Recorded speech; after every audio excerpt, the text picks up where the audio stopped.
Hi, my name is Jennifer Thompson. I'm the coordinator with the Small Acreage Outreach Project in Wyoming. And we're here today to talk a little bit about water-wise plants that do well in Wyoming landscapes. Let's just take a moment to talk about some of our environmental challenges in Wyoming. For those of you that live here, you know that we have lots when it comes to growing landscape plants.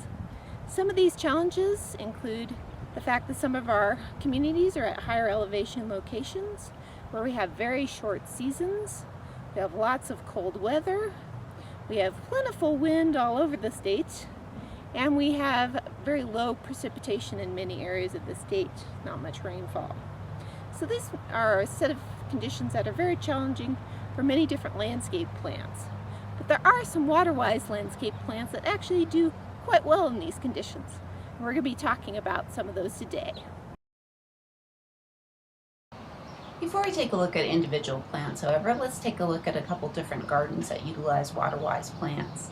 This one is located in Casper. It's in front of the Natrona County UW Extension Office. It utilizes a wide variety of water-wise plants and gets watered very few times throughout the year, but it looks lovely. This bed is located in Labonte Park in the city of Laramie. Plants are a little under 2 years old. Location is actually pretty exposed for being in town. It doesn't have a lot of protection on the areas where our prevailing winds come from. So it sees a lot of cold and wind. This is one of the other gardens in town. This one utilizes water-wise plants, and you can see how they've been used in this landscape. This garden demonstrates that even though you're using water-wise plants, your landscape doesn't have to be a drab one. Spring bulbs can be a great addition to a water-wise garden since they do most of their growing during the spring, early spring. So they utilize a lot of the snow melt to do their growing, and then they go dormant. This particular bulb is Iris reticulata pixie. It is one of the snow iris that does very well in our climate. Crocus can be a great springtime addition to any garden. This particular crocus is Crocus pickwick. It has a great striped color, as you can see, with lovely purples and whites. Very early bloomer.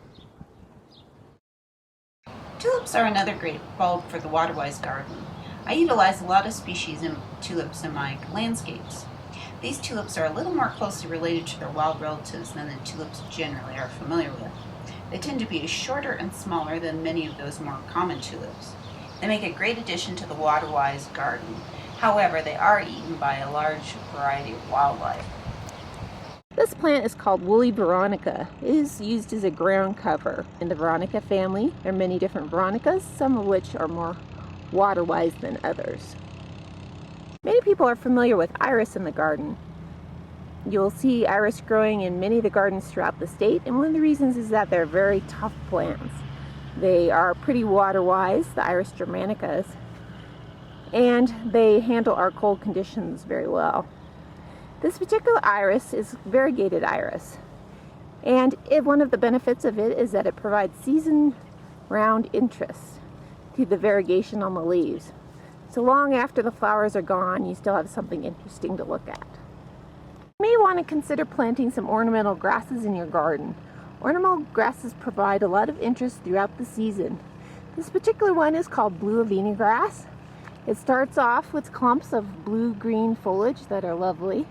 It then produces seed heads, and these seed heads will provide this feathery interest through most of the year if you don't cut them back. So when the snows of winter come and the garden is pretty boring, you can look out there and see all these feathery heads blowing in the wind. This plant is a plant called pussytoes.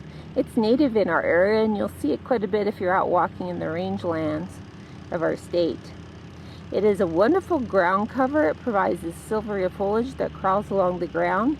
It does spread, so you'll need to divide it if you don't want it to spread too far. There are a couple different types of pussytoes. This particular one is called McClintock's. This is another one of our native plants. It's a wonderful plant. It's called Oenothera cespitosa. It has a number of different common names, including white tufted evening primrose, tufted evening primrose, sometimes called gumbo lily. It is in the evening primrose family, which is a large family of plants, many of which are native to the western United States. This particular one is one of the better behaved species, as I will call it. Some of them I don't consider being very well behaved in a garden setting because they tend to want to spread throughout your garden. So you have to be very careful which type of Oenothera that you decide to choose. This one is very well behaved. It blooms all throughout our growing season here in Laramie with these blossoms. It's called evening primrose because each flower lasts a day, but they open up in the late afternoon, evening, and then they last through the beginning of the morning. They're a lovely plant. Behind it you'll see a yellow plant. That is called Missouri evening primrose with the big yellow blossoms. It's another of our evening primroses that do very well here.